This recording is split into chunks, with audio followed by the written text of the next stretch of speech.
ભાજપ શું કરે છે કે પ્રેમની જરૂર નથી, ધોકો લઈને બજારે નીકળે એવા ગોતિયાઓને બધે ધોકા પછાડવા વાળાને ટિકિટ આપો, ગુંડા બદમાશોને.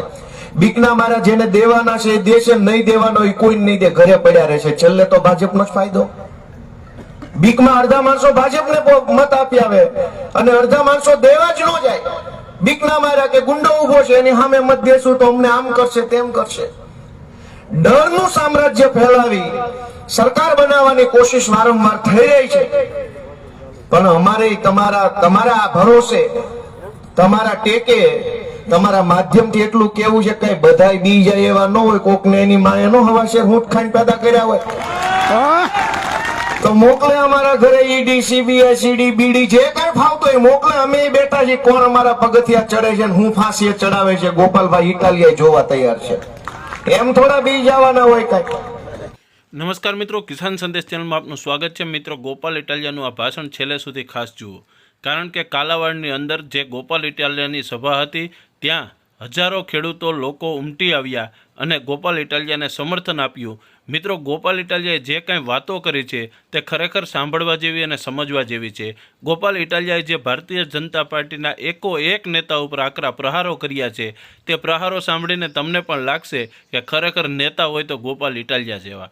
મિત્રો, શા માટે આવું કહું છું? કારણ કે ગોપાલ ઇટાલિયાએ જે વાતો કરી છે તે સચોટ કોઈ પણ વ્યક્તિના મનમાં બેસી જાય અને જે ભાજપનો કાર્યકર હશે તે પણ હવે આમ આદમી પાર્ટીને સમર્થન કરશે તેવી વાતો ગોપાલ ઇટાલિયાએ કરી છે. તો કાલાવાડની સભામાં ગોપાલ ઇટાલિયાએ શું કહ્યું છે તે સંપૂર્ણ વાત આ વિડીયોમાં છે, તો આ વિડીયો છેલ્લે સુધી સાંભળવાનું ચૂકશો નહીં. જો તમે ગોપાલ ઇટાલિયાની વાત સાથે સહમત હોય તો આ વિડીયોમાં ચોક્કસથી કોમેન્ટ કરીને જણાવજો કે ગોપાલ ઇટાલિયા જે કંઈ બોલે છે, તે જે કંઈ કરે છે તે સાચું છે કે નહીં. સાંભળીએ ગોપાલ ઇટાલિયાને. કોમેન્ટ કરવાનું ભૂલશો નહીં. આ ચેનલને સબસ્ક્રાઈબ ના કર્યું તો સબસ્ક્રાઈબ કરી હજારો ખેડૂતો સુધી શેર કરવાનું ભૂલશો નહીં. સાંભળીએ ગોપાલ ઇટાલિયાને. તમારી સરકારમાં એ તાકાત નથી કે તમે એક પ્રમાણિક માણસને ડરાવી શકો. એ તો ચોર હોય એ બીવે, ખોટું કરવું એ ડરે. અમારે તો ખોટું કરવું નથી ને કરવા દેવું નથી ને, એટલે કોઈનાથી બીવાનું થતું નથી. જે થવું હોય થઈ જાય ને આમાં ક્યાં રોજ મરવાનું છે? એકવાર ગોળી વાગશે કે એકવાર એક્સિડન્ટ થઈ જાય, બીજું 2 વાર થોડું થશે. દોસ્તો, હું તો તમને વિનંતી કરવા આવ્યો છું કે પ્રશ્નોની ચર્ચા કરવા બેસીએ તો ગુજરાતમાં 2 મહિના હું અહીંયા ઉભો રહીને વાત કરું તો એકનો એક પ્રશ્ન બીજી વાર નો આવે, એટલા પ્રશ્ન છે. જવાબ હું દરેક પ્રશ્નનો જવાબ એક જ છે કે કોક હારો માણા રાજકારણમાં તમે ચૂંટણી જીતાડીને પહેલા લઈ આવો ને તો કઈક આપણે વાટે રહેવાય, બાકી વાટે રહેવા પણ નથી. એક જમાનામાં કેશુબાપાના જમાનામાં રાજકારણની અંદર નેતાઓની કેટલી ઇજ્જત આબરૂ હતી. ધારાસભ્યોનો તો કેવડો વટ હશે, એ તો મેં તો જોયો નથી એ જમાનામાં. તમે બધા જોયા હશે તો ખબર પડતી કે ધારાસભ્ય આવે એટલે આમ ગામમાં હુંનું હુંય થઈ જાય. અને આજ ભાજપે એના ધારાસભ્યોની એવી ધૂળ ધાણી આબરૂ કરી છે, પટાવાળા કરતા હલકી વેલ્યુ લઈને ફરે છે, તો બોલી નથી એકતા. એ કઈ કે અમારી કઈ વેલ્યુ નથી બોલી એકતા. કોઈનું કાંઈ ઉપજે તો હરામ બરાબર છે. ઈ અંદરથી મનમાં જાણે છે કે અમારું કાંઈ ઉપજતું નથી, પણ શું કરવું? પેટ્રોલ પંપો આંકવા હોય, રેતી કાઢવી હોય, દારૂ વેચવો હોય, કોન્ટ્રાક્ટ લેવા હોય, બ્લોક બનાવવાના કારખાના નાખ્યા હોય, સિમેન્ટના પાઇપના કારખાના ખોલ્યા હોય, ની સરકારી પધરાવતા હોય નકલી પાઇપો હલકી ક્વોલિટીના. બોલ્યા વગર રહેવું પડે. બોલે તો કારખાનું બંધ થઈ જાય તરત. મોટા ભાગના ભાજપની અંદર જોડાયેલા લોકો છે એ પૈસા કમાવા માટે જ ભાજપમાં છે. એની કમાણીનો બીજો કોઈ રસ્તો નથી. ભાજપમાં રહેવાનું, નાના મોટા સરકારી કામમાં કટકી કરી ખાવાની, નાના મોટા 2 નંબરના ધંધા કરવાના, પોલીસ સ્ટેશનોમાં ભલામણો કરીને હાંકવાનું, બધું ડ્રગ્સનું કે દારૂનું કે પેલું બાયોડીઝલનું કે જુગારનું કે કંઈ પણ હોય. અને એ રૂપિયાથી જોરથી ભારત માતાને જય બોલવાની. જેટલા વધારે કમાય એટલું જોરથી ભારત માતા કે, એટલે આપણને ખબર પડે જાજુ કમાનો. આમ જનતા કઈ નથી બોલતી જોરથી, કેમ કે કઈ લૂંટાઈ ગયા, ખિસ્સા નથી રહ્યા. ખાલી ખિસ્સા નહીં, ખિસ્સા જ નથી. હાથ નાખો હોહરો નીકળે એમ છે, કઈ વધ્યું જ નથી. અને એટલે અમે તો તમને વિનંતી કરવા આવ્યા છીએ કે આ નુકસાન આમ આદમી પાર્ટીનું નથી, ગોપાલભાઈનું નથી. નુકસાન તો છેલ્લે જનતાનું છે ને. નેતા ક્યાં કોઈ ગળા ફાંહા ખાઈ જવાના છે, પંખે ટીંગાઈ જવાના છે. હું એક ચૂંટણી હારી ગયો તો બીજી ઉભો રહ્યો, જીતી ગયો, કદાચ ત્રીજી જીતી જાવ અથવા હારી જાવ, નેતાને શું થાય? નેતાને કાંઈ નથી થવાનું, મરો જનતાનો થવાનો છે. તો જાગવું પહેલા તો જનતાએ પડશે. અમે તો તમારા છોકરા થઈને જગાડવા આવ્યા છીએ. થોડુંક થોડુંક જાગો ને થોડો થોડો હાવણો દબાવો તો થોડું થોડું સાફ થાય, અને થોડું થોડું સાફ થાય તો પછી છેલ્લે ઘણું સાફ થાય. પણ સહેજ સહેજ તો સાફ બધાય કરવું પડશે. કોઈ જવાબદારી નહીં લે તો શું થાય? દરેકે પોતાના ગામમાં, પોતાના વિસ્તારમાં, પોતાની જ્ઞાતિમાં જવાબદારી લેવી પડશે કે આ તાલુકા જિલ્લા પંચાયતની ચૂંટણીમાં ચૂપચાપ ક્યાંય નજરમાં આવ્યા વગર મારી રીતે હું મારી ક્ષમતા પ્રમાણેના મત આમ આદમી પાર્ટીને અપાવીને એક વખત કરી બતાવીશ ભાજપ વાળાને. મિત્રો, આ વિધાનસભાની અંદર બજેટ સત્ર ચાલુ છે. અમે જે કઈ મુદ્દો ઉઠાવી આમ આદમી પાર્ટીના ધારાસભ્ય, ખેડૂતનો મુદ્દો, વેપારીનો મુદ્દો, કર્મચારીનો મુદ્દો, પાણીનો મુદ્દો, વીજળીનો મુદ્દો, કઈ પણ મુદ્દો ઉભા થઈને મૂકીએ એટલે સામેથી તરત એક જ જવાબ આપે કે ભાઈ આટલી બધી સમસ્યા હોય તો અમને મત કોણ દઈ જાય છે? હવે હું કેવું એને? હવે એને હું કેવું કે અમને મત દે છે જનતા, 30 વર્ષથી અમને ચૂંટે છે, તમે શેના લઈ આવેલા છો? આટલા બધા પ્રશ્ન છે. તમારા દરેક પ્રશ્નનો જવાબ એટલે કે વિપક્ષના દરેક પ્રશ્નનો જવાબ તો જનતા ચૂંટણીમાં આપે છે, અમને મત આપી. આવું બોલે છે. હવે તમે વિચારો કે કયા મોટે પ્રશ્ન ઉઠાવવાનો. અમે એમ કીધું, મેં પોતે, અમારા ચેતરભાઈ, હેમંતભાઈ બધાએ કીધું કે ભાઈ ખેડૂતોને વીજળી કાં દિવસે નથી આપવામાં આવતી? તો કે દિવસે વીજળી ન મળતી હોત કેમ ભાઈ બધી સીટ ઉપર ભાજપ જીત્યું છે? વાત તો એ સાચી છે. કાલાવાડમાં ભાજપ જીત્યું છે, જામનગરમાં ભાજપ જીત્યું, ગ્રામ્યમાં જીત્યું, આમે જીત્યું, આમે જીત્યું. કોણ જીતાડી ગયું ભગવાન ભાણે. પણ દિવસે વીજળી, અમે એમ કીધું કે ધારો કે કોઈ ડોક્ટર હોય નવું દવાખાનું ખોલે તો સરકાર એને દિવસે વીજળી આપે કે ન આપે? આપે કે ન આપે? કોઈ માનો કે વકીલ હોય ઓફિસ ખોલે પોતાની જામનગરની કોર્ટની સામે તો એને સરકાર દિવસે વીજળી આપે કે ન આપે? કોઈ એકાઉન્ટન્ટ હોય સીએ, એ પોતાની એકાઉન્ટની ઓફિસ ખોલે તો સરકાર એને દિવસે વીજળી આપે કે ન આપે? કોઈ પાનનો ગલ્લો ખોલે તો પણ સરકાર દિવસે વીજળી આપે. કોઈ ગેરેજ ખોલે 2 વ્હીલ 4 વ્હીલ નું તો પણ સરકારે દિવસે વીજળી આપે. તો ડોક્ટર હોય, વકીલ હોય, સીએ હોય, ગેરેજ વાળા હોય કે પાનના ગલ્લા વાળા બધાય પોતાનો વ્યવસાય કરે છે. તો ખેડૂત પણ ખેતી વ્યવસાય જ કરે છે. બીજા બધા વ્યવસાયમાં દિવસે આપો તો આ વ્યવસાયમાં કેમ અંધારું? ખેડૂતનો વ્યવસાય ખેતી છે તો એને દિવસે વીજળી આપો. તો કે નહીં આપે. શું કામ? તો કે દિવસે દ્યો કે ન દ્યો, ખેડૂતો દઈ તો જાય છે મત અમને ટાણે. પછી શું છે? તમારે શું વાંધો? એને વાંધો નથી. તો જેને રાતના અંધારામાં વીજળી મળે છે એને વાંધો નથી. તમે કોણ છો વાંધો લેનારા? મેં કીધું અમે એના છોકરા. અમારા બાપાને કદાચ ન ખબર હોય, અમે ભણેલા છે, અમે વિરોધ કરશું. તો કે વિરોધ કોરો નહીં હાલે, મત લઈને આવો, જાઓ પછી વિરોધ કરજો. તો હું આવ્યો તમારી પાસે મત માંગવા. ઈ અમને એમ કે છે કે મત લઈને આવો, આ 2-5 સીટો હોતા આવી ગયા વિરોધ કરવા, 25, 50, 100, 150 લઈને આવો, પછી કહેજો જે કઈ કેવું હોય. તો હું તમને કહેવા આવ્યો છું જો અમારી વાત સાચી હોય તો અમારી સંખ્યા 2-5 છે ને એમાંથી 50 જેટલી કરી દો એવી વિનંતી કરવાની છે. બીજું તો શું હોય? અને તમને વાત સાચી લાગે તો કરવાની છે. નહીતર ઈ તો એમ કે જ છે કે ભાઈ ખેડૂતોને કોઈ તકલીફ નથી. ભરાઈ જાય કે હું જ સર્વોપરી છું, હું કહું એમ થાય. તો એની હવા કાઢવાનું કામ ખાલી આમ આદમી પાર્ટીનું નથી, જનતાનું પોતાનું કામ છે. જેને જેને હવા ભરાઈ જાય ને એની હવા કાઢવાનું કામ જનતાનું છે. અમે તો નિમિત્ત છીએ. અમે કોશિશ કરીએ, સફળ થાય તો ઠીક છે, નહીતર બીજો પ્રયત્ન. પણ સત્તામાં બેઠેલા માણસમાં હવા ભરાઈ જાય તો એ પહેલું નુકસાન કોને કરે? જનતાને કરે, ગોપાલભાઈને કરે. અને ગોપાલભાઈને કરી હું લે બહુ તો કે કાદા જમાદારને ફોન કરે કે ગોપાલ ઉપર 2 ખોટા કેસ કરતો તને પ્રમોશન આપીશ. એટલે ઓલો જમાદારે વળી મેડલ લેવાની લાલચમાં ચોંટે મારી વિરુદ્ધમાં.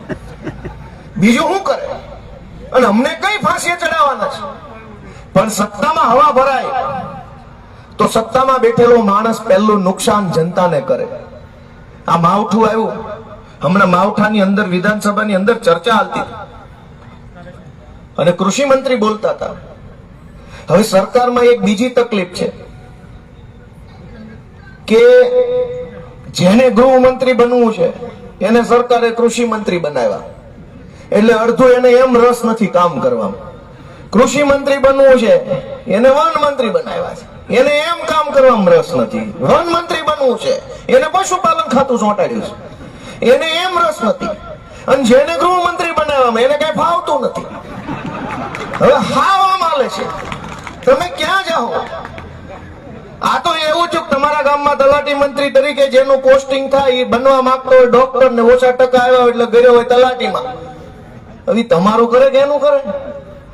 અડધું મંત્રી મંડળ આમ હાલે છે હાવ ભગવાન ભરોસે. જેને જે બનવું છે એમાં વારો નથી આવ્યો, અને જેનો હાવ વારો નથી આવ્યો ઈ વાટે બેઠા છે મૂંગા રહેવું તો વહેલા વારો આવશે, મૂંગા રહેવું તો વહેલા વારો. એટલે એમ બોલતા હતા. લગભગ 50 ધારાસભ્યોને કોણીએ ગોળ ચોંટાડેલો છે કે સાના માના બે જો હમણાં 1.5 વર્ષ પછી મંત્રીમંડળનું વિસ્તરણ છે, વારો આવી જાય એટલે 50 જણા રોજ જાગીને આટા માર્યા કરે, ચૂપચાપ બોલતા ને વારો કપાઈ જાય. એવું સર્કસ હાલે છે, એવું સર્કસ હાલે છે કે હું જાહેરમાં બોલતા મને શરમ આવે છે કે કેવું હું આના વિશે. જેને જે હોદ્દો બનાવ્યો છે એને એની પડી નથી, જેને નથી મળ્યો એ કઈ બોલે એમ નથી. અમે બોલીએ છીએ તો અમારા વિરોધ કરે છે, અમને જેલમાં પૂરી દે છે, ખોટા કેસ કરે છે, અમારી બદનામી કરે, ભલે ને કરે કાંઈ વાંધો નહીં. અહીં અમે તો હવે ક્યાં એવા કઈ મહાપુરુષ પેદા થયા છે કે અમે બદનામીથી પર હોઈએ. પણ મિત્રો હું તો તમને વિનંતી કરવા આવ્યો છું કે જરાક બધા જાગૃત બને. બજેટ સત્રમાં મેં એવું જોયું કે નાણામંત્રી ભાષણ કરતા હતા, એણે એમ કીધું કે ગુજરાતના શહેરોનો વિકાસ કરવા માટે મારી એટલે કે એમની સરકાર 33,000 કરોડ રૂપિયા ફાળવે છે. ત્યાં તો બધા ભાજપના ધારાસભ્ય આમ ધપ ધપ ધપ ધપ સોંટી ગયા. વગાડો એમ કીધું હોય કે બોલો ઢોલી સોંટી પડે એમ. તમે વિચાર તો કરો, ખાવ નકરું વગાડવા જ આવ્યા હોય ને એમ બેઠા છે. આ તો લાઈવ નથી આવતી વિધાનસભા, બાકી તમને જોઈને દાંત આવે કે કેવા કેવા ક્યાં ક્યાં પહોંચી ગયા છે. એક ગામમાં એવું થયું કે પાણીની ટાંકી ઉપર ગધેડો ચડી ગયો અને હવારમાં માણા જાગ્યું એટલે જે વહેલા ઉઠતો માણા હોય દાંતણ કરતા કરતા જોયું ટાંકી ઉપર કોક લાગે છે તો એને એમ થયું સરપસ હશે, પણ સરપસ નહોતા. એટલે એને નેજવું માંડ્યું તો ખબર પડી ગધેડો છે. એટલે ગામ કર્યું ભેગું, ટાંકી તો ટાંકી ઊંચી ઓલે ગોળ પગથિયા વાળી. હવે ગધેડો ચડી ગયો, ગામ ભેગું થયું, મારો બેટા આને ઉતારવો કેમ? આ પડશે તો મરી જાય, મરવા દેવાય નહીં કોઈ પણ ઢોર. અને બહુ મારા ભેગું થયું, મનોમંથન ચાલુ થયું કે આનું કરવું હું. એટલે બે ડાયા નવી પેઢીના છોકરાએ ફેસબુકમાં ફોટો ચડાવ્યો કે અમારા ગામની ટાંકી પર ગધેડો ચડી ગયેલ છે, અને ઉતારવા માટેનો આઈડિયા કોઈની પાસે હોય તો કોમેન્ટમાં જણાવો. તો વળતી કોમેન્ટ આવી કે પણ ઈ બધું ઉતારવાનો આઈડિયા તમને નિરાતે આપવું, આ સડ્યો કેમ ઈ તો કયો? ગધેડા ટાંકી ઉપર ક્યાં ચડી ગયા? ઘણી વાર અમને અહીંયા એવું થાય છે કે ક્યાંથી ક્યાં પહોંચ્યા, પણ જોવો તો ખરા ક્યાં પહોંચ્યા. આમ થોડું હોય. કોક એમ કે આને કાઢો કાઢો કાઢો, પણ મને એમ થાય છે કે સડ્યા કેમ? આ ગાંધીનગર ક્યાંથી આવ્યા? આવું હોય ગામના ગલ્લે કોઈ ઉશીની બીડી નો આપે, એવા સરકાર ચલાવે છે, અને તમે એની વાટે બેઠા છો કે આ તમારું કલ્યાણ કરશે, એનું નથી કરીએ કેમ? હવે આમાં હું મારે કહેવાનું, હું બોલું તેને ગમતું નથી ભાજપ વાળાને. પછી પોલીસ આવે ને ટીવીમાં મારું ખરાબ ખરાબ આવવા માંડે, ગોપાલ ઇટાલિયાના બગડ્યા બોલ, વિવાદિત નિવેદન. હવે ભાઈ વિવાદિત તો આખું જીવન છે, બે શબ્દો ક્યાં તું ધોખો કરે છે? હેરાન થઈ ગયા અહીંયા. આ તો છોકરા ભાઈ મોટા કરવા પડે, પવણાવવા પડે એટલે દવા નથી પી જતા, બાકી આમાં કઈ બાકી રહ્યું નથી જીવવામાં. જવાબદારી છે એટલે બધા જીવે છે, નકર તો કાલ વૈયા જાય એમ છે 50 જણા. ક્યાંની ન હોય જવાબદારી છોકરા બૈરા કુટુંબ સમાજની, તો કેટલાય દવા પી જાય એમ છે. અમે 4 શબ્દો બોલીએ તો કે વિવાદિત નિવેદન. હવે હું કહેવાનું, તમારા તો ધંધા વિવાદિત છે, અમારા તો ખાલી શબ્દો જ હશે. લોકો ગળે આવી ગયા છે, અને અમે એક વિકલ્પ આપવાની કોશિશ કરીએ છીએ. રાજનીતિમાં અમે શું કર્યું? કોઈ કાળા કામ કર્યા, કોઈ કાળા ધંધા કર્યા, કોઈને લૂંટી લીધા, કોઈનું ખૂન કરી નાખ્યું, કોઈને મારી લીધા. એક પણ નબળું કામની લિસ્ટમાં આવતું એવું કામ અમે નથી કર્યું ને એટલે છાતી કાઢીને ભાજપ અમે બોલી શકીએ છીએ. જેથી પાવલી જેટલું ખોટું કામ થઈ જાય ને તેથી હોકારો નાનો થઈ જાય. ઘણાના થઈ ગયા છે પણ હવે માને એમ નથી. ભેડિયું પી ગયા હોય એવો અવાજ થઈ જાય. તમે જેથી ખોટું કરો ને પછી ન ખોટું કરો તો તમારો અવાજમાં હાકોટો હોય. પણ પાર્ટીનું ઓછાળું ન કરે બને ત્યાં સુધી. અને એટલે ભાજપને ગામડામાં ફાવટ નથી આવતી જોઈએ એવી હજુ. અને એટલે એમ ઈચ્છે છે ગામ ભાંગી જાય, ગામડું બરબાદ થઈ જાય, ખેતી બરબાદ થઈ જાય, તો આ બધા લોકો બિસ્તરા પોટલા લઈને અમદાવાદ રાજકોટ વહી જાય, ખોલિયું રહેવા માંડે ને તો જલ્દી વાકમાં આવે. કેમ કે રાજકોટ કે અમદાવાદ કે સુરતમાં તો પહેલા જ તમે સીધા પોલીસના વાંકમાં આવો, ટુ વ્હીલર નીકળો, ફટ લઈને ઉભા રાખે, બોલ ભાઈ શું છે. ગામડામાં ઈ તો ઉપાધિ ન હોય, ગમે એ બજારે 10 વખત ગાડીઓ લઈને આટા મારો, કોઈ રોકે જ નહીં. પહેલો જ વાંકમાં તમે સરકારી માણસને આવી જાઓ, બીજા વાંકમાં કોર્પોરેશન વાળાને આવી જાઓ, ત્રીજા વાંકમાં લાઇટ વાળાને આવી જાઓ, ચોથા વાંકમાં તમે બીજા સરકારી. ગામડામાં રહ્યો તો ઘણું બધું વટથી સ્વાભિમાનથી રહી શકાય એમ છે. શહેરોમાં જાતા વહેત જ સરકારી માણસોની ગુલામી કરવી પડે. સરકાર ભાજપની એમ ઈચ્છે છે કે ગામડામાં રહેનારો દરેક માણસ ગામ મૂકીને શહેરમાં વયો જાય એટલે જલ્દી ગળું હાથમાં આવી જાય, પછી જેમ મવડવી એમ હાલે. અને એટલે ગામડા માટે 14,000 કરોડ ને શહેરો માટે 33,000 કરોડ. અમે એનો વિરોધ કર્યો તો પાછા કહે છે કે ભાઈ તમને કોઈ મત દેતું નથી, શેના વિરોધ કરો. તો દરેક વખતે અમારે મેણા સાંભળવા પડે. તમને એમ લાગે છે કે આને મત દેવાય? તમને એમ લાગે છે કે નહીં? નહીં, અમને મેણા મારે છે કે તમને કોઈ મત દેતું નથી. હવે હું તમને પૂછું છું, તમને એમ લાગે છે કે આમ આદમી પાર્ટી વાળાને મત દેવાય?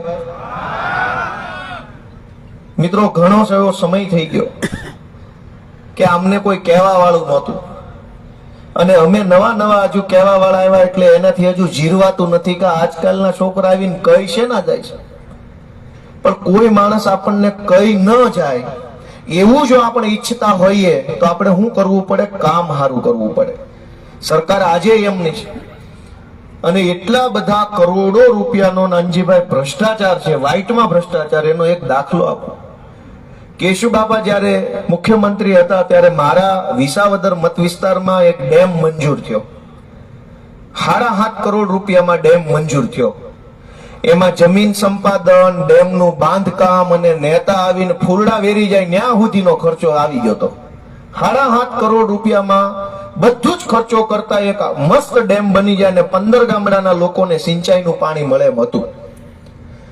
અચાનક કેશુબાપાની સરકાર આ ભાજપ વાળાએ નો ચાલવા દીધી, ઉથલાવી નાખી.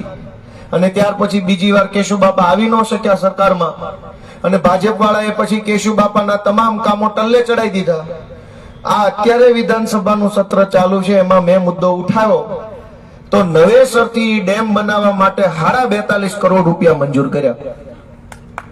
7 કરોડ વાળું કામ 42.5 કરોડ નું કર્યું. તમે કહો કે આપણે માર્કેટમાં ચપ્પલ લેવા ગયા હોય ને 150 વાળા બતાવે ને તો એમ કે બીજા કયા જ ઓલા લાલ બતાવે, લાલ બતાવે એમ કે 140 ના, તો એમ કે હજુ હોય ને બાજુ વાળા બતાવે. હું કામ આપણે એમ હેઠે ઉતરતા હોય થોડુંક કે વ્યાજબી કર. ગમે એ વસ્તુ આપણે લેવા જઈએ તો આપણે વ્યાજબી કરાવીએ છીએ, અને ભાજપના માણસો વ્યાજબી નથી કરાવતા, વધારે કરાવે. 7 કરોડ વાળો ડેમ નો હાલે, 45 વાળો કરો.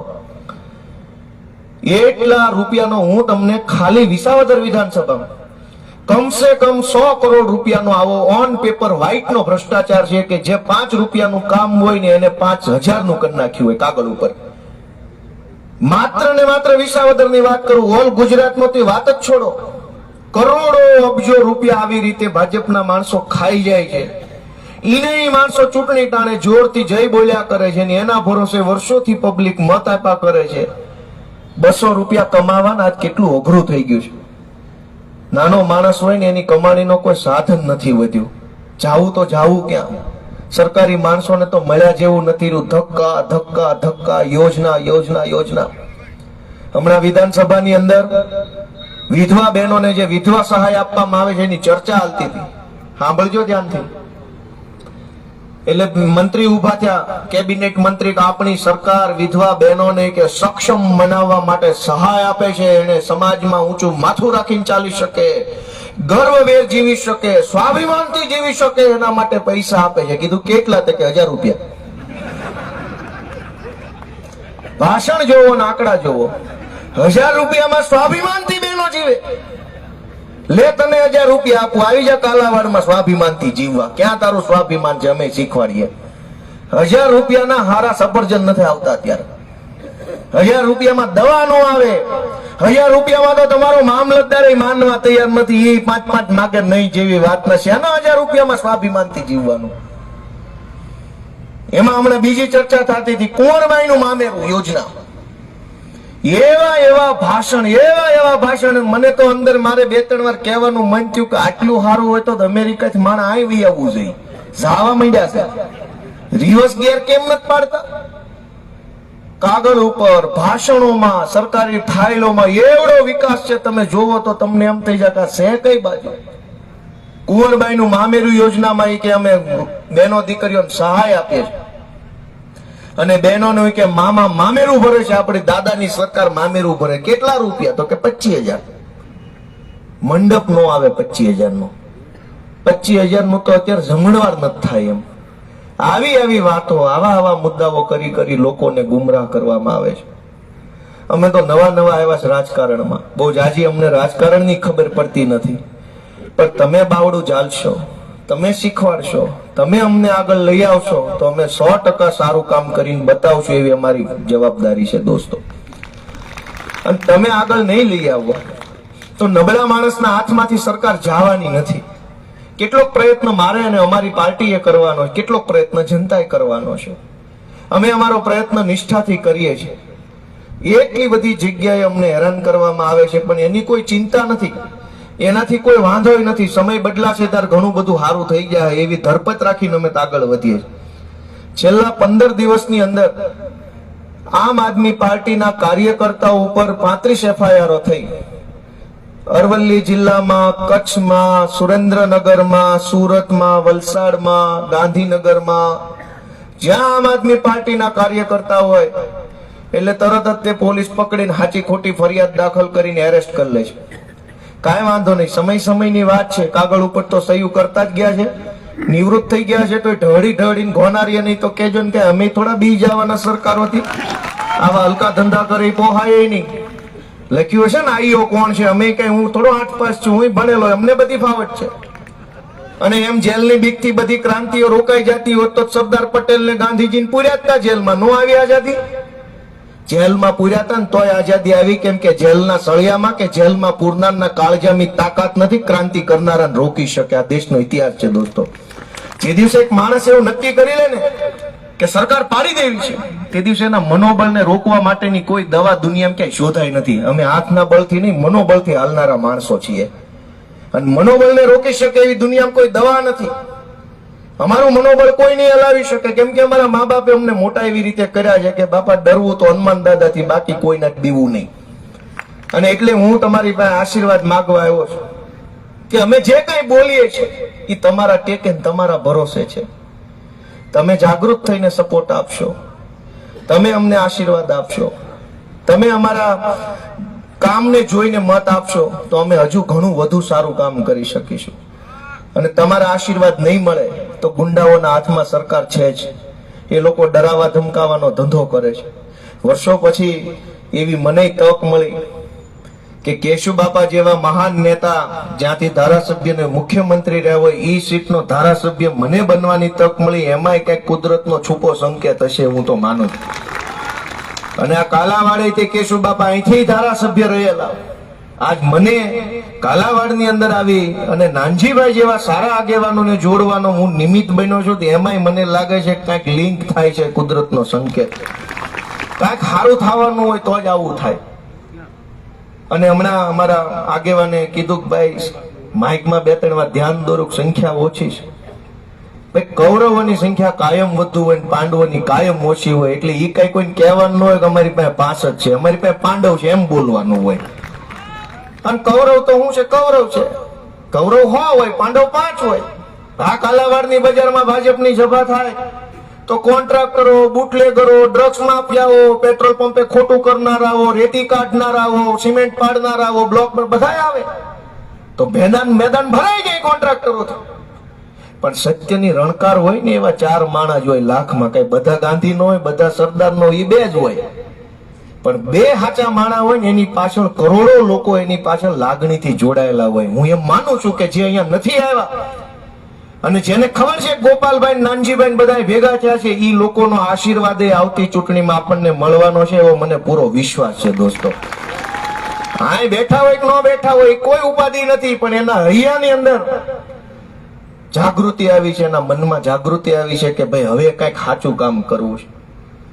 દોસ્તો છેલ્લી વાત એટલી કરવી છે કે અમે બધા તો મેં કીધું એમ મનોબળથી હાલનારા માણસો છીએ.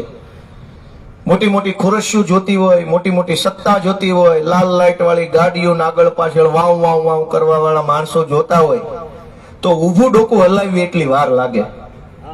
પણ ભીખમાં માગેલી લાલ ગાડી નો હાલે ને ભીખમાં વાવ વાવ નો હાલે. તમે માથે હાથ મૂકીને આશીર્વાદ આપીને બેહાડશો ને તો હેલિકોપ્ટરમાં ઉડશું ને વિમાનમાં ઉડશું, પણ તમારા આશીર્વાદથી.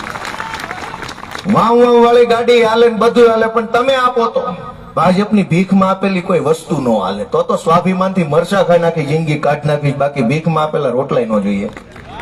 નકરા મરચા ખાવા પડે ખાઈ લેવા છે, પણ ભીખમાં નહીં, સ્વાભિમાનથી જીવવું છે.